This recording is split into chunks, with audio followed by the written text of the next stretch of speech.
গেলাম। হ্যাঁ, কারণ হচ্ছে যে আপনি দেখবেন সাধারণত হুমায়ুন আহমেদের লেখা বই একরকম হয়, আপনি বঙ্কিমের লেখা বই আরেকরকম হয়। তো আসলে আমরা আগাগোড়াই বলছি এটা একটা নারী কেন্দ্রিক সিনেমা, এবং আমরা আসলে একটা নারীর চোখ দিয়ে এই সমাজের দুটো পিরিয়ড দেখেছি, একটা প্রেজেন্ট আর একটা হচ্ছে পাস্ট, দুটো টাইম দেখেছি। তো এটা একটু ডিফারেন্ট, ওই ভাষাতে আমি বলবো। তো আর আরেকটা যে জিনিস বলবো যে সেটা মানে কতটুকু ঠিক লার্জার দেন লাইফ এরকম সিনেমা না এটা। তো সেইটা দেখতে গিয়ে মানে আমি এরকম ধরনের ইম্প্যাক্ট পাবো অডিয়েন্সের কাছ থেকে, তো মানে আমারও নিজেরও দেখে খুব ভালো লেগেছে। হ্যাটস অফ টু ধ্রুব ভাই, আমার ডিরেক্টর ধ্রুব হাসান, উনি খুবই খুবই খুব সুন্দরভাবে সিনেমাটার স্টোরি বলেছে। আর এখানে আর একটা যে জিনিস এখন না বললেই নয়, আমাকে এবং আমার কাজকে আরও বেশি এনহ্যান্স করেছে বাকি কিছু কাস্টিং, বাকি যে তারকারা রয়েছে, যেমন আমি বলবো ইয়াশ রোহান, মানে ও যতটুকু কিছু জায়গায় নেগেটিভ ছিল ততগুলো জায়গায় আমাকে পজিটিভ লেগেছে। হ্যাঁ, তো এটা হচ্ছে ব্যালেন্স, দুজনকে সাপোর্ট করা। আর ফারিনের কথাটা বলবো যে ফারিন হচ্ছে পুরো ফিল্মটাকে ইনহ্যান্স করে নিয়ে গেছে।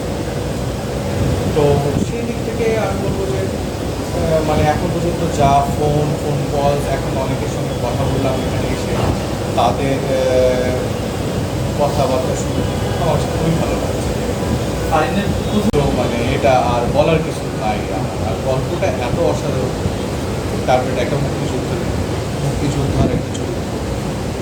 তো তখন আমার কথা হবে, তখন আমি ভাইকে জিজ্ঞেস করলাম হ্যাঁ যে আমার অ্যাক্টর কে, আর অ্যাক্ট্রেস কে? তখন বললো যে তাসনিয়া ফারিন, তুমি ফারিনকে দেখেছি। ফারিন, আমার তখন নাম শুনছিলাম যে ফারিন ফারিন ফারিন। তার আগে আমি এর আগে একটা অ্যাড ফিল্ম শ্যুট করেছিলাম, তার আগে সেটা হচ্ছে আবদুল্লাহ মোহাম্মদ সাদ, ওনার শাহ সিমেন্টে ওখানে ফারিন আমার বোনের ক্যারেক্টার ছিল। তো আমি তখন ফারিনকে তখন আমাদের যে কাস্টিং ছিল, তো ওটারও কাস্টিং ডিরেক্টর ছিল। তো তখন সে আমাকে বললো যে ভাইয়া ফারিন হচ্ছে ও বলবেন। হ্যাঁ, আমি তো চিনি ওকে। তখন আসলে ওইভাবে বুঝতে পারিনি যে ওর ও কতটুকু ওরকম অ্যাক্ট্রেস বা কি, কতটুকু বুঝে যায়।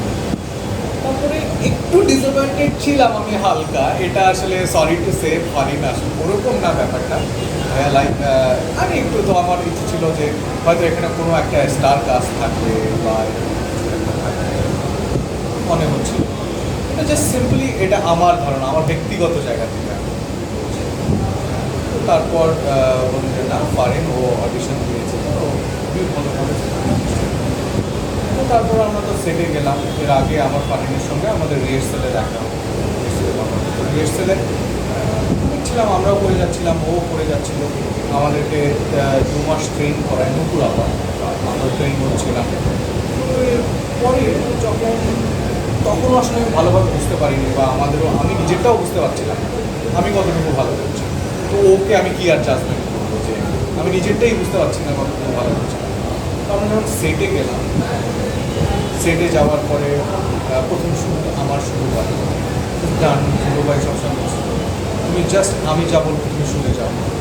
আর আমি এটা বিলিভ করি, আমি টোটালি সবসময়ই আমি ডিরেক্টর অ্যাক্টর, আমি সবসময় নিজেকে আমি এটাই মনে করি যে আমার ডিরেক্টর যা বলছে আমাকে ওটা করতে হবে, দ্যাটস ইট।